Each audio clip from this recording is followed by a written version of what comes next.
Morning student, हम लोग 31 अक्टूबर 2022 के लिए करंट अफेयर्स को कवर करेंगे।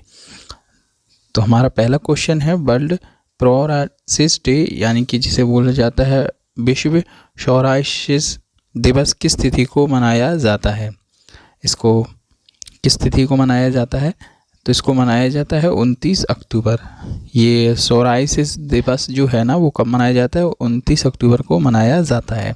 और ये मनाने का उद्देश्य क्या होता है? ये मनाने का उद्देश्य होता है सोराइसिस और सोराइटिक अर्थराइटिस से पीड़ित लोगों को जीवन की गुणवत्ता के सुधार के संबंध में जागरूकता पैदा करना।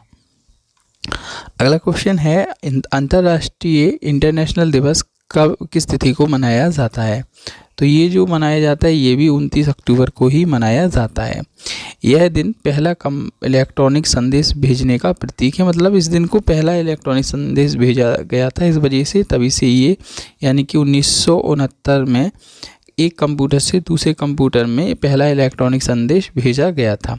और उस समय इंटरनेट एरपानेट के नाम से जाना जाता था। पहले इंटरनेट को इंटरनेट नहीं बोलते थे, एरपानेट बोलते थे। तो उसी दिन से फिर 29 अक्टूबर से ही ये मनाने लगे हैं।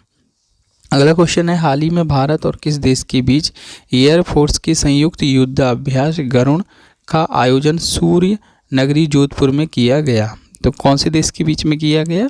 फ्रांस के बीच में किया गया। देखें, इस अभ्यास में फ्रांस की 220 सैनिकों की टुकड़ी, 4 राफेल फाइटर जेट और मल्टी रोलर टैंक ने भाग लिया था। और दूसरी तरफ इंडिया एयरफोर्स की तरफ से राफेल थे, सुखोई थे, तेजस्व और जगुआर फाइटर जेट के अलावा LCH को इस युद्धाभ्यास में उतारा गया था। भारत और फ्रांस इन दोनों देशों की जो एयरफोर्स के बीच युद्धाभ्यास है वो 12 नवंबर तक चलेगा। अगला क्वेश्चन है हाल ही में डाबर ने 587.52 करोड़ रुपए में बादशाह मसाला में कितने प्रतिशत की हिस्सेदारी हासिल की है? तो 51% की इन्होंने हिस्सेदारी हासिल कर ली है।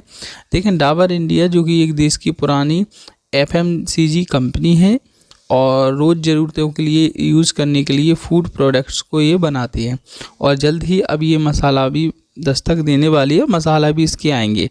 तो इसके अलावा डाबर कंपनी ने बादशाह मसाला की 51% हिस्सेदारी खरीदकर कंपनी के मालिकाना हक तक हासिल कर ली है, जिसके लिए दोनों ही कंपनी ने एक जॉइंट स्टेटमेंट जारी किया है। हाल ही में निपोन गोस्वामी का निधन हो गया। वह क्या थे? तो निपोन गोस्वामी वो थे असमिया अभिनेता थे, आप देख रहे होंगे। और इनका जन्म असम के तेजपुर शहर में हुआ था और इन्होंने पहली फिल्म 1957 में दिखाई थी। अगला क्वेश्चन है हाल ही में केंद्रीय वित्त और कॉर्पोरेटिव मामलों की मंत्री निर्मला सीतारमण ने किस राज्य के काकीनाडा में भारतीय विदेश व्यापार संस्थान IIFT के नए परिसर का उद्घाटन किया? तो किसका किया? D यानी कि आंध्र प्रदेश में किया है ये।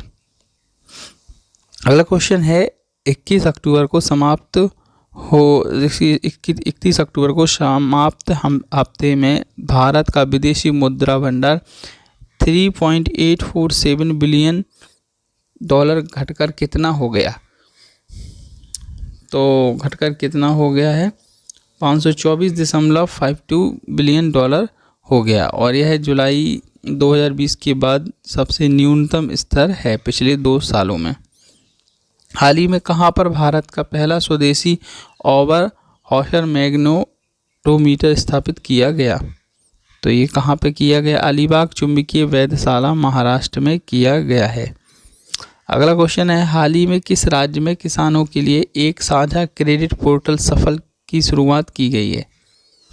तो किस राज्य में की गई है? उड़ीसा। यहाँ देखें कि इस मॉडल के से क्या होगा, 70 से अधिक मॉडल जो हैं वो परियोजना तक संभव हो जाएंगे।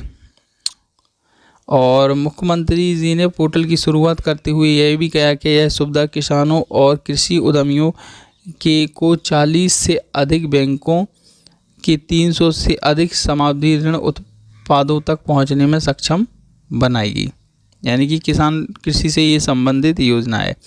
अगला क्वेश्चन है हाल ही में किस फिल्म ने सर्वश्रेष्ठ अंतर्राष्ट्रीय फिल्म के लिए सेंटर अवार्ड जीता है? तो किसने जीता है? RRR ने जीता है। देखिए यहाँ फिल्म पूरी केवल भारत में ही नहीं बल्कि पूरी दुनिया में भी पसंद की गई है।